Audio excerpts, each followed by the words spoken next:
এই বনে তো দেখছি প্রতিটা গাছে গাছেই পাখিদের বাড়ি আছে। তার মানে এই বনে আমার খাবারের কোনো অভাব হবে না।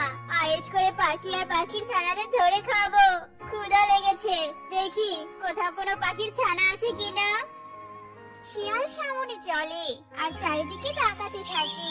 কিছুদূর যেতেই শিয়াল তার সামনে পারুলকে দেখতে পায়। পারুল তখন নদীতে পানি খাচ্ছিল। ওই তো একটা পাখির ছানা পানি খাচ্ছে, যাই খেয়ে আমার পেটের জ্বালা নিবারণ করি। শিয়াল চুপি চুপি পেছন থেকে পারুলের উপর আক্রমণ করে।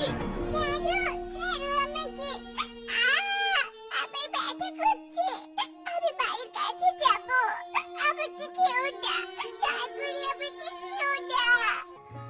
শিয়াল কিছু না বলে পারুলকে খেয়ে ফেলে। দূর থেকে শালিক স্বপ্ন দেখে মনে মনে বলতে থাকে, আহারে পারুল বেচারি, দুষ্টু শিয়াল ছোট মেয়েটাকেও ছাড়লো না। এই বনে শিয়ালের নজর পড়েছে, যাই যাই বনে সবাইকে বলে দেই আর সতর্ক করে দেই। শালিক উড়তে থাকে, এদিকে শিয়াল একটা গাছের গোড়ায় শরীর এলিয়ে দিয়ে বলতে থাকে, আহা শান্তি, এখন একটু নিশ্চিন্তে ঘুমাবো, তারপর থাকার জন্য আস্তানা খুঁজতে বেরোবো। টুনি বোন, বনে শিয়াল এসেছে। শিয়াল আমার সামনে পারুলকে গিলে খেয়েছে। তোর জিভ থেকে ছানারা বের হলে সাবধানে রাখিস বোন, আর তুইও সাবধানে থাকিস। হায় সৃষ্টিকর্তা, এরকম বিপদ দিলে আবার বনে। অন্যদিকে শিয়াল একটা পাহাড়ের গুহায় প্রবেশ করে আর ওখানে থাকতে শুরু করে। এভাবে কয়েকদিন কেটে যায়। একদিন শিয়াল নদীর পাড় দিয়ে হাঁটছিল। কাল রাত থেকে কিচ্ছু খাইনি, আর আজকে সারাদিনও কোনো পাখিকে খাওয়ার জন্য পেলাম না। মনে হয় আজকে আমাকে নদীর পানি খেয়ে থাকতে হবে। তখন শিয়ালের চোখ যায় সামনে খাবার খেতে থাকা যোগু কাকের দিকে। না না, আমাকে পানি খেয়ে আর থাকতে হবে না, আমার খাবার তো সামনেই। এক্ষুনি কালো কাককে আমার পেটে দিয়ে অশান্ত পেটকে শান্ত করব। এদিকে যোগু ফল খায় আর বলতে থাকে, মিষ্টি মিষ্টি ফল, এগুলো সব খেলে আমার শরীরে প্রচুর পুষ্টি হবে, আর আমি অনেক শক্তিশালী হব। তখন বনের কেউ আর আমার সাথে লড়াইয়ে পারবে না। বনের পাখিদের সাথে পরে লড়াই করিস, আগে আমার পেটে চল। তুই এখন আমার পেটে গিয়ে আমার নারী ভুঁড়ির সাথে লড়াই করবি। আয় আয়, কাছে আয়, দেরি করিস না। কি বলছো এসব শিয়াল বাবা? আমাকে খাবে তুমি? না রে বাবা, এমনটা করো না, দয়া করো। যোগ্য পিছনে পেছাতে থাকে আর শিয়াল এগিয়ে যোগ্যর দিকে আসতে থাকে। আমার পেট ক্ষুধায় গরম হয়ে আছে, আর দেরি করিস না বলছি। তোমার ভয় পড়ি, আমাকে ছেড়ে দাও, খেও না আমাকে শিয়াল মামা। আমার এত সুন্দর জীবনটা নষ্ট করো না। তুমি আমাকে যা করতে বলবে আমি তাই করব, তবু আমাকে ছেড়ে দাও। আমি যা করতে বলবো তুই তাই করবি? হ্যাঁ হ্যাঁ, তাই করব মামা। তবে বেশ শোন, আজকের পর থেকে তুই আমাকে বনের পাখিদের ছানার সন্ধান দিবি, আর আমি তাদের খাবো। আর আজ থেকে তুই আমার সাথে আমার আস্তানায় থাকবি, বুঝেছিস? শিয়াল বাবা, আমি তোমাকে পাখিদের ছানার সন্ধান দিব, কিন্তু তোমার সাথে থাকতে পারবো না। আমার অনেক ভয় করবে, তুমি যদি আমাকে খেয়ে ফেলো তখন। হ্যাঁ, আমি তোকে খাবো না, তবে কথা না শুনলে কঠোর শাস্তি দিব। এখন আমার ক্ষুধা লেগেছে, যা পাখির ছানার সন্ধান নিয়ে আয়। সন্ধান নিতে যাওয়া লাগবে না, আমি আজকে সকালে শুনেছি শালিকের মেয়ে হয়েছে। চলো শালিকের বাড়িতে যাই বাবা। শিয়াল আর যোগ্য শালিকের বাড়ির দিকে চলতে থাকে। কিছুক্ষণ পর ওরা শালিকের বাড়ির সামনে আসে। যোগ্য, যা ঘর থেকে ছানাটাকে নিয়ে আয়, আমার আর তর হয়েছে না। শালিক ঘরে থাকলে ওকেও নিয়ে আসিস, বুঝেছিস?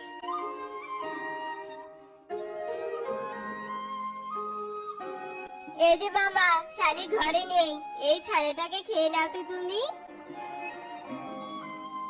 শিয়াল ছানাটাকে খায় আর জগুকে নিয়ে ওখান থেকে চলে যায়। দূর থেকে শালিক সবটা দেখে আর শালিক অনেক কান্না করতে থাকে। আমার ছানা জগুকা, তুই ওই শিয়ালের সাথে হাত মিলিয়েছিস। সৃষ্টিকর্তা তোদের ছাড়বে না। শালু আমার প্রথম সন্তান ছিল। একদিন সকালে শিয়াল গুহায় বসেছিল, এমন সময় ওখানে জগ্গু আসে। কি রে, এত তাড়াতাড়ি যে ফিরে আসলি? পাখির ছানার সন্ধান পেয়েছিস? হ্যাঁ শিয়াল মামা, পেয়েছি। আমার বাড়ির পাশে ছোট টুনি তার দুটো ছানাকে নিয়ে থাকে। চলো তুমি, আজকে ওই ছানাদের খাবে।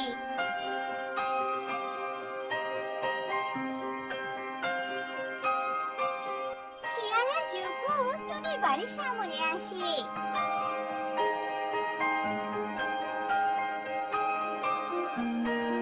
বাহ রে জগ্গু, তুই তো আজ কাজের মতো কাজ করেছিস। ছানা দুটো তো বেশ নাদুস নুদুস। আজ তো বেশ মজা করে খাবো এদের। শিয়াল ওদের যে খেতে ধরে, ঠিক তখনই ওখানে টুনি আসে।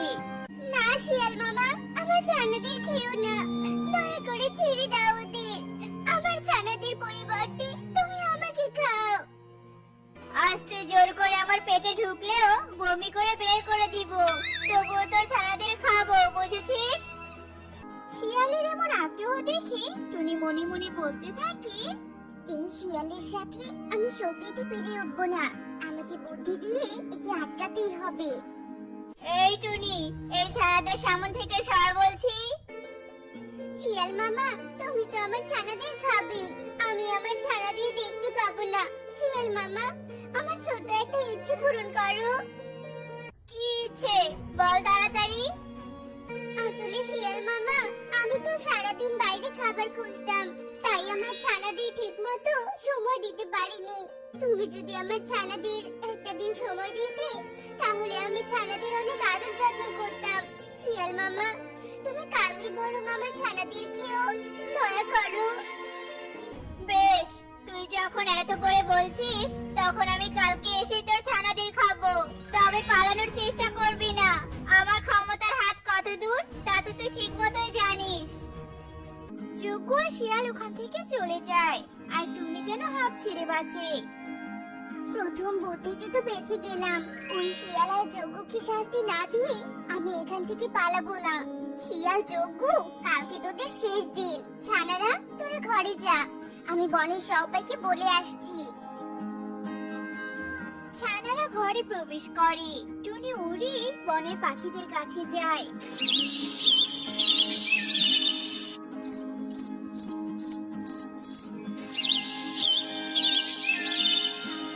পরের দিন শিয়াল তার কথা মতো টুনি ছানাদের খেতে আসে।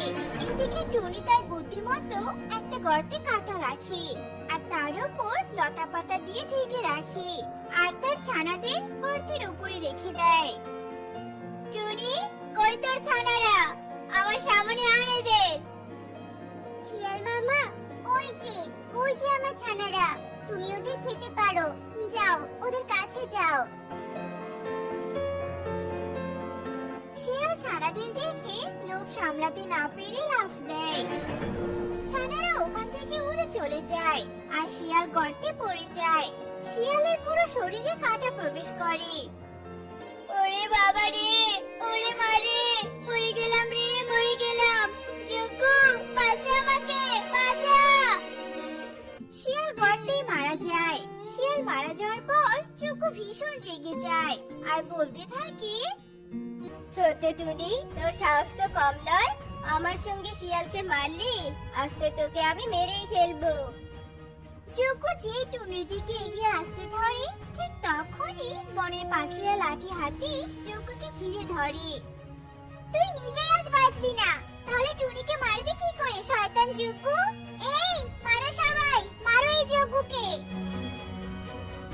সবাই জগ্গুকে মারতে মারতে মেরে ফেলে। জগ্গুর মৃতদেহ গর্তে ফেলে দেয়। টুনি, আজ তোর বুদ্ধির জোরে এত বড় বিপদ থেকে সবাই বাঁচলাম। এখন আমাদের কেউ আর ক্ষতি করতে পারবে না। সবাই সেখান থেকে চলে যায়, আর আগের মতো সুখে দিন কাটাতে থাকে।